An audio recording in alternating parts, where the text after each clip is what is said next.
CEH is a comprehensive ethical hacking and your information system security auditing program that basically focuses on your latest security threats, different advanced attack vectors, and real-time demonstration of all the latest hacking techniques, methodologies, tools, different tricks, and security measures that are used by your attackers.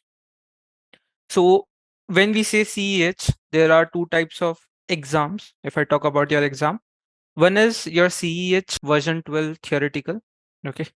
So this is your theoretical exam, MCQ based.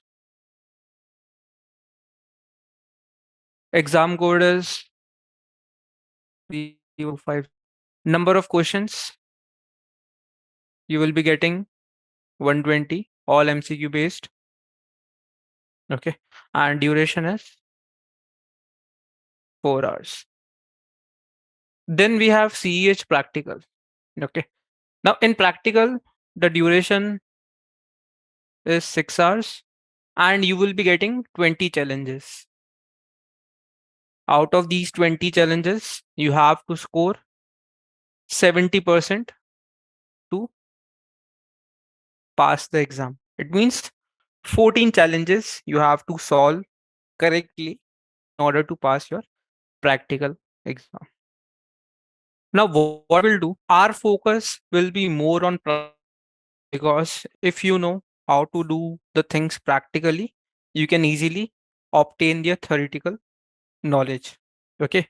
So 80 to 85% of the training part will be practical stuff and rest 10 to 15% your theoretical stuff. So that after the training, it's up to you that for which particular exam you want to go for either theoretical one or the practical one.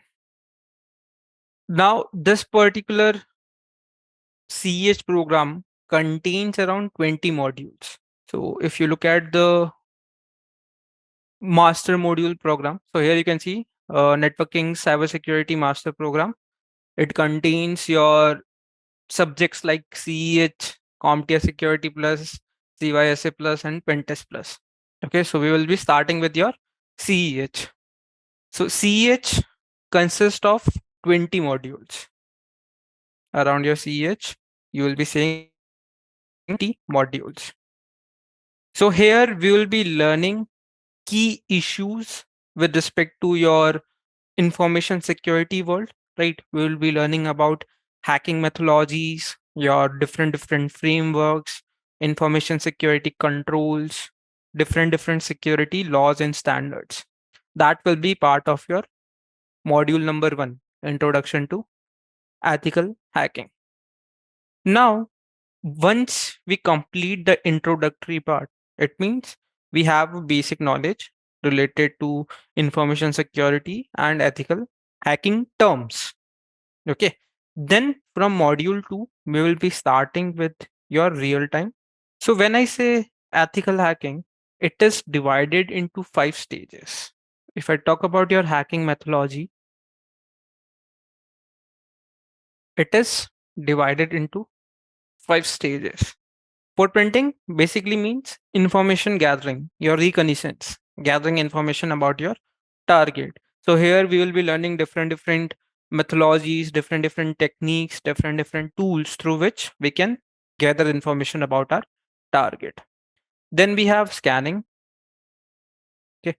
In scanning, I will try to scan the network. I will try to scan my target to find what are present on that target. For example, if my target is a web server, I will try to find whether that particular web server is live or not on the network, what all ports are open, what all services are running on those open ports. Okay, so these kind of stuff we'll be doing in your scanning part. Then comes your enumeration. Enumeration means trying to find loopholes, trying to find vulnerabilities target. Now, a term that I said right now, vulnerability. Okay. So vulnerability basically is a weakness. Okay. Or you can say some kind of flaw or a loophole in any kind of system. Okay. For example, if I have some kind of weakness, so I can say that I am vulnerable to that particular problem. So our goal is to find your vulnerabilities around your target, to try to find loopholes through which we as an attacker can get access to that particular system. Then comes your system hacking, phase 4. Okay. And last is your clearing tracks, or you can say action on objective, phases of your hacking. Now, when I say enumeration, as I told you, our goal is to find loophole. So we can add your vulnerability assessment into this particular phase. Okay. Then I say system hacking. Okay. Now, if I'm into a system, the first thing I will be doing is gaining access. Okay. First, my goal is to gain access. Now, once I gain access, again, I can do multiple things. I can do your privilege escalation.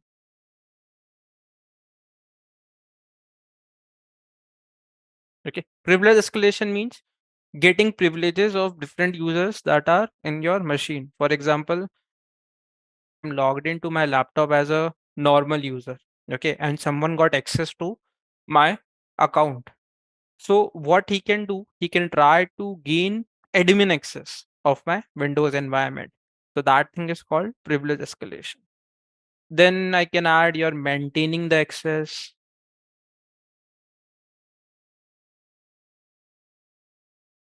your pivoting, moving from one system to another that is part of that particular network. Okay. So multiple things I can add. These are few of the examples that are part of your system hacking. So these are the 5 phases which we will focus in your CEH. Okay, basically our goal is to learn each and every phase so that we can get to know how a attacker actually attacks a target and objective. So here, if I look at your master program, module 2, footprinting and reconnaissance, as I said, phase 1 of ethical hacking. Module 3, scanning network, phase 2 of your ethical hacking. Okay, your hacking. Module 4, enumeration, your phase number 3. As I said, in enumeration, we can add analysis also. So module 5, vulnerability assessment. Here we will see what is vulnerability assessment, how we can use vulnerability scanners around your target to find vulnerabilities. Okay, these kind of stuff we will be seeing over here. System hacking, module 6, your phase number 4. Now, when I say system, can be categorized into multiple things. Okay, it can be a operating system. Okay, Windows, Linux, Unix environment, Mac environment. Then I can add your Android, your okay. It can be a wireless network. Okay, it can be a cloud environment. It can be you can add your special devices, right? Specialized devices, your IoT SCADA. Okay. So what we will be doing,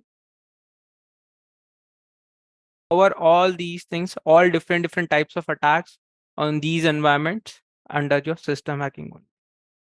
Okay. So your malware threats, sniffing, social engineering, your DAWs, all of these things are categorized into different modules so that it becomes easy for us to learn these kind of stuff. Okay. So after DOS, you will see your session hijacking, evading your inline defenses like your IDS, firewalls, honeypots, web server attacks, web application attacks. Here we will be focusing more on your OWASP list, Open Web Application Security Project list. Okay, that what are attacks, how we can do those kind of things around a target using different tools, using different methods. These kind of stuff we'll be seeing over here. Now, under your web application part, they have given a separate module for SQL injection. Okay, so here we will learn what is SQL injection, how we can perform SQL injection over a target. Then hacking wireless networks, as I said earlier, that these things are categorized IoT, mobile platforms, Android, iOS, okay, cloud computing, and last module is your cryptography. So these are the 20 modules that we will cover in your CEH. Okay. So basically our goal is to think like a attacker the completion of this particular course. Okay. Now comes the practical part, that how we will be doing these kind of stuff. Okay. What kind of lab environment we require to do our practicals. As I said, 80 to 85% of the training will be in the form of practical. So what we will do, we will create our own lab environment. Okay. So we will download your VMware workstation. Okay. On these workstation, we will install our attacking machines. Okay. Your Linux and all other machines that we will try to exploit through your Linux. Module 1 is Introduction to Ethical Hacking. So this will be your theoretical module, because getting to know about basic terminologies related to information security is again very important. So we will start with module number 1. Once we cover this part, then from module 2, we will footprinting and reconnaissance. So very basic question. Since we are learning cybersecurity, your ethical hacking. According to you, what is information security? What do you guys think when you hear the term information? Okay, so if I divide this term into two parts, information and security. Okay, so for a beginner, if I say information security, providing security to your information. Okay, providing security to your information. Now, what type of information? Your available information.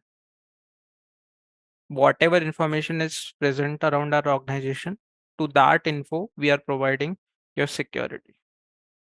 So we can write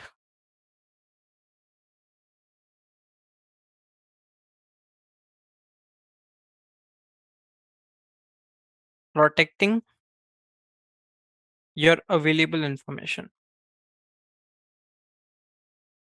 Now, not just the information we will be protecting, there will be something from which that information will be generated. Okay, for example, if I have my laptop, through my laptop, if I create a file, so if I'm protecting that file, I need to protect the laptop also. Okay, because the source through which the information was generated, that file was generated, was my laptop. So not just we are protecting your available information, we are also protecting your resources through which we are getting that information. Okay, protecting your available information and your information resources. Now the question comes, from what we are protecting? From first very basic thing, your unauthorized access, then your attacks, theft, and your damage. These are the four things that will cover everything. Protecting your available information and its resources from unauthorized access, your attacks, and your damage. Now, what can be the example of unauthorized access according to you? What can be the example of unauthorized access? Hacking in itself is an unauthorized access to a target resource. Okay, so if I'm hacking your system, okay, it means I'm getting an unauthorized access. I don't have your permission, but still I'm getting access. So that is an unauthorized access. So very common example we can add over here. You're hacking. What can be the examples of DDoS malware attack? Okay, you might have heard of ransomware attack, social engineering attacks, like your phishing, okay, wishing, whaling, these kind of stuff. Okay, these can be the examples of your attacks. Then we have theft. Theft means stealing. So if I steal your credentials, and with the help of that, if I steal that is present around your account, that is your theft. So your data breach is part of your theft only. And last we have damage. Damage, it can be from a disaster.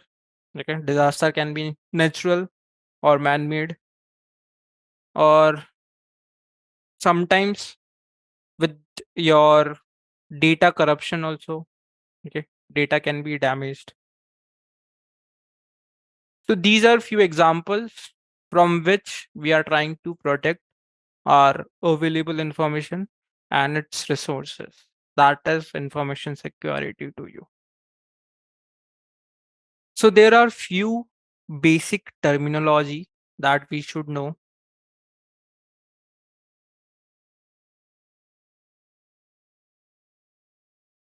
Okay, basic terms that we should know the meaning of, so that it becomes easy for us to understand when I will be using those terms during our sessions.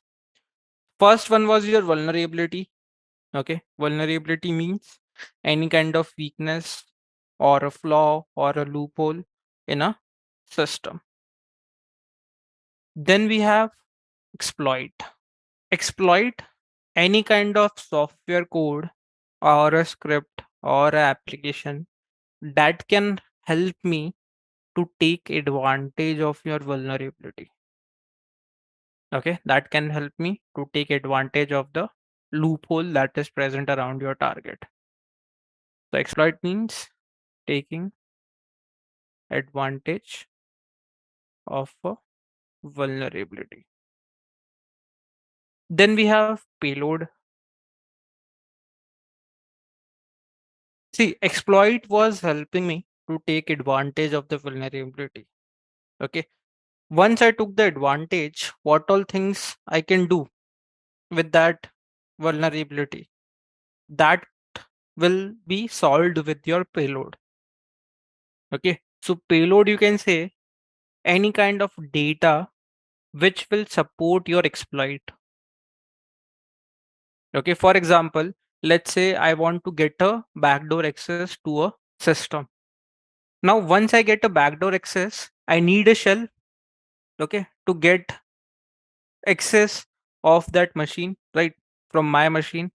So there comes your payload who will helping my exploit to take complete control over that system. So payload we can write data which will support your exploit.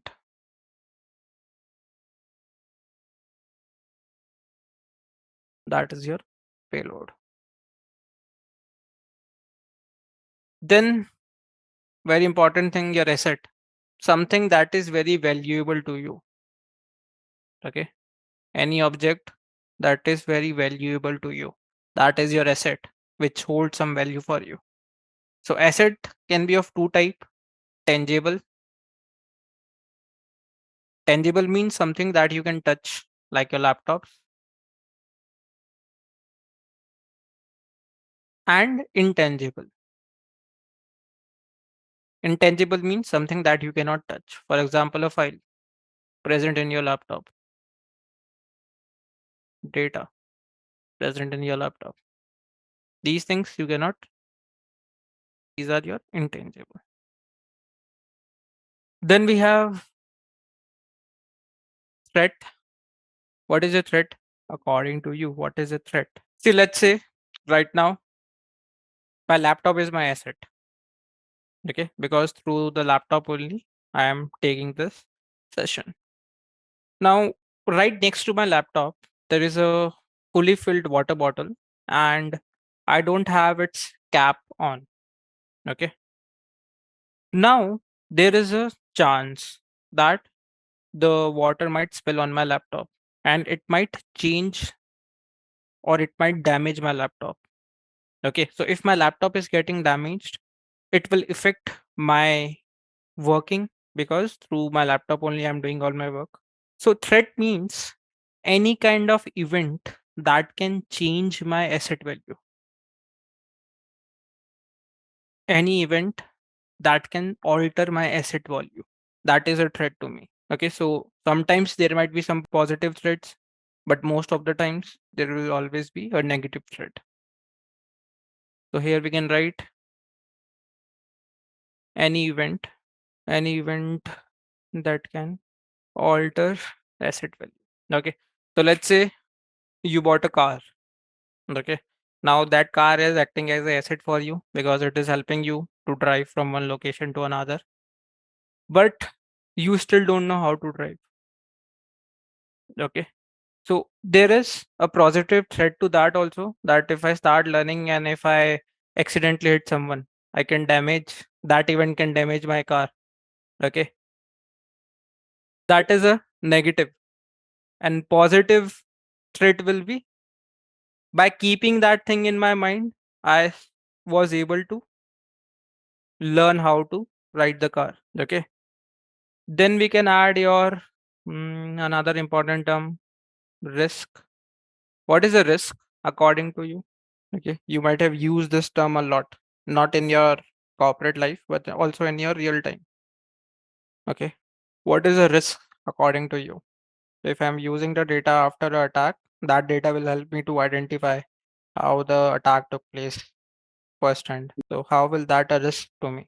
Okay, let's say you bought a lottery ticket. Okay. Let's say you bought a lottery ticket and the cost of that ticket was 1000 rupees. Okay. Now there are two probability.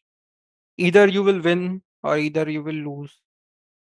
Okay. So what you did, you took a risk of your 1000 rupee that either you will win big or you will lose your money.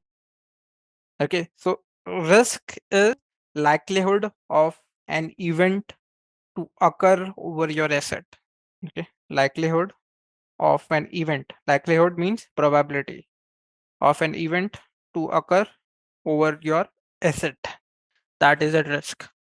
So when I say risk, risk can also be positive and negative. As I said in the example, when I bought the lottery ticket, if I won, that is a positive risk. If I lose, that was a negative risk to me. So here we can write likelihood of an event to occur over an asset. Then one term you will see a lot, that is a bot or a zombie. For example, if I compromise your system and then I use your system to do my activity, so your system is acting as a zombie to me. Okay. Your system is acting as a bot to me. Whatever I say to your system, that system will be doing things according to my calls. So any compromised system is called a bot or a zombie to the attacker. Okay. Now, if I have a network of compromised system, that thing is called as botnet. Okay, botnet means network your my system.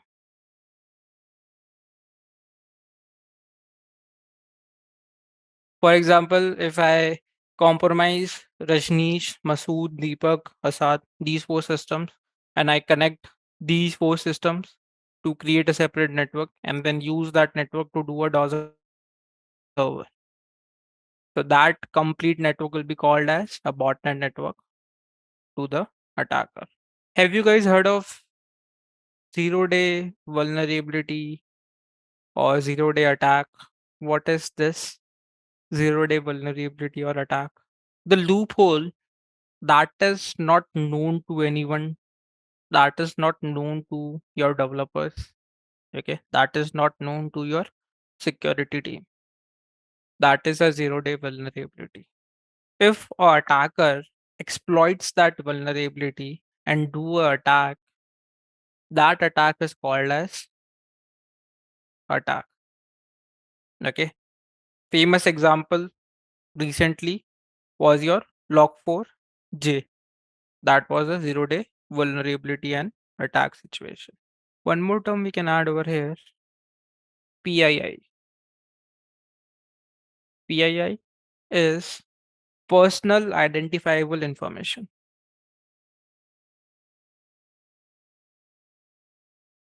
Okay. So information that will help someone to identify, for example, your passports, your driving license, your Aadhaar card. These are your PII. And if attacker get access to this PII and they make this information public, it means accessible over the internet to everyone. That attack is called as doxing attack, making your PII public. Okay. So these are few basic terms that you should know the meaning of because we will be using these terms a lot. Few more things that you should know. We learned about information security. So there are some factors also that help me maintain information security around the organization. So these three terms, CIA, these are the pillars of information security. C for confidentiality, I for integrity, and A for availability. What is confidentiality? What is confidentiality? For example, let's say we guys are having a session, okay, and after 8 p.m., I log the room, okay, I log the Zoom meeting. So, whatever information that we guys are discussing, that will be between you and me only. No other third person can get access to that, okay, until and unless it is shared by the support staff, okay. So, that is confidentiality, meaning we are assuring that the information is only accessible to the authorized person. Second is integrity. What is integrity? Hashing. Basically, integrity means creating a trust around your data or your resources. Okay. So if I share some files with you on, let's say, a drive, and on that drive, everyone has access to either make changes, delete something, okay, or write something. So I, as an admin, cannot maintain trust because everyone has access of read, write, execute. So if I upload something, anyone can make changes to that. And let's say I upload a file, Abhigyan makes some changes, and Deepak download that thing. So Deepak will think that the file is shared by me, but actually it was changed by Abhigyan. So there comes your integrity. Integrity means making sure only the authorized person can make changes around your data so that we can create a trustworthy environment around our data or the resources. So hashing, a very good example. What we do, we create a hash of a file. Now that hash is unique to that file only. Okay, so if I make changes in that file, the hash value of that file will also change. So by the hash value, I can identify whether it is the original file or not. Next is your availability. What is availability? The availability, very simple term. Information should be available to the authorized person whenever that authorized user requires that thing. That is your availability. Two more terms we can add over here: authentication and authorization. Here we can write pillars of IS. One word I can add authentication, another I can add authorization.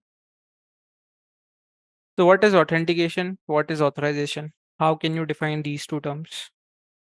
Authentication, like example, your credentials. Okay, if you want to log into your system, so you need your credentials to get into your system. If you want to get into your car, you need the key, your car key, to get into that particular car. Then we have authorization. Once you are into a particular thing, what responsibility you have? I will use the term privilege. What privilege you have around that particular system. For example, everyone got the Zoom link, okay, because we registered for this particular class, okay. So we got the link, it means we are authentic. The link is making us authentic, that only we can access this particular Zoom meet. Now, once we are into this Zoom, you can see every user have different privilege. I, as a host, I can share my screen, okay. I can remove someone, I can mute someone, okay. But you guys, until unless I give you that privilege, you won't be able to share your screen. So that is your authorization. What type of privilege you have once you are at a particular place. So around our organizations, everyone has different privilege. Okay, manager will have different privilege. You as a normal employee will have different privilege around that particular place. Okay, so that is your authorization based on your rules. These two terms we can also add. One more we can add: non-repudiation. Okay, non-repudiation act as a guarantee between a receiver and a sender. Okay, so let's say I share some mail over my network. Okay, to all the people who are in that network. So with the help of non-repudiation, there will be a guarantee that when I share the mail over the network, I, as a sender, cannot deny that I have not shared that mail because it is coming from my system. And the users, okay, the receivers, they cannot deny that they have not received that particular mail. They have not received that particular message. Okay. So just for your auditing purpose, we brought this particular element also in our information security so that it becomes easy for us, okay, to match who was sending what and whether they are denying or accepting that thing or not. Okay, so non-repudiation, basically acting as a guarantee between a sender and a receiver for sending the message and receiving the message. Okay, so these are all the basic elements of your information security.